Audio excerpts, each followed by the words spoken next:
आज महानगरपालिकेच्या 29 महानगरपालिकेच्या आरक्षणाची सोडत झालेली आहे आणि मला वाटतं जी काय झाली ती योग्य प्रक्रिया करूनच झालेली आहे, म्हणून त्याच्यावर कोणतंही ऑब्जेक्शन ज्यांना घ्यायचं होतं त्यांनी त्यावेळेला घेतलंय, पण आणि त्यानुसार ज्यांनी सोडत काढली त्यांनी त्याची दखलही घेतली आणि तुम्ही पाहिलं असेल की 1-2 ठिकाणी त्याच्यामुळं चेंजेस सुद्धा झालेले आहेत. म्हणून आता आरक्षणावर जास्त बोलणं उचित ठरणार नाही.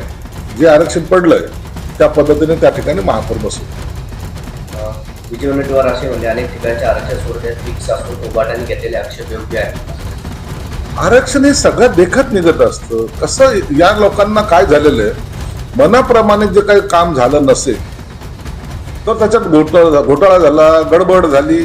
आता सर्व बसलेले असताना त्यांच्या समोर निघलेलं आरक्षण याला जर आपण जर प्रमाण मानत नसाल किंवा त्याच्यावर विश्वास ठेवत नसाल तर विश्वास ठेवायचा कशावर. म्हणून असे काही आरक्षण फिक्स जर असते तर मग कल्याण डोंबिवलीला कशाला एसटीचं आरक्षण निघालं असतं, ठाण्याला कशाला एसटीचं आरक्षण निघालं असतं. असं काही ठरवून करतात का?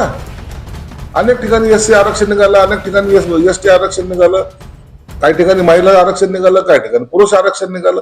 या प्रत्येक समाजाला न्याय देण्याचा प्रक्रियेचा हा भाग असतो आणि मग जर प्रक्रियेच्या भागामध्ये जर आपण दरवेळेला जर ऑब्जेक्शनच घेत बसलो मग इतर समाजाला न्याय द्यायचाच नाही असं काही धोरण आहे का? काँग्रेसने आजपर्यंत प्रत्येक समाजाला वापरून घेतलेलं आहे आणि त्यांना असं वाटतं की आता हे जे काही सुटत ओढत निघेल ती सुद्धा काही आमच्या मर्जीनुसार व्हावी असं कधी घडत नसतं. जो नियम आहे तो सर्वांना सारखा आहे.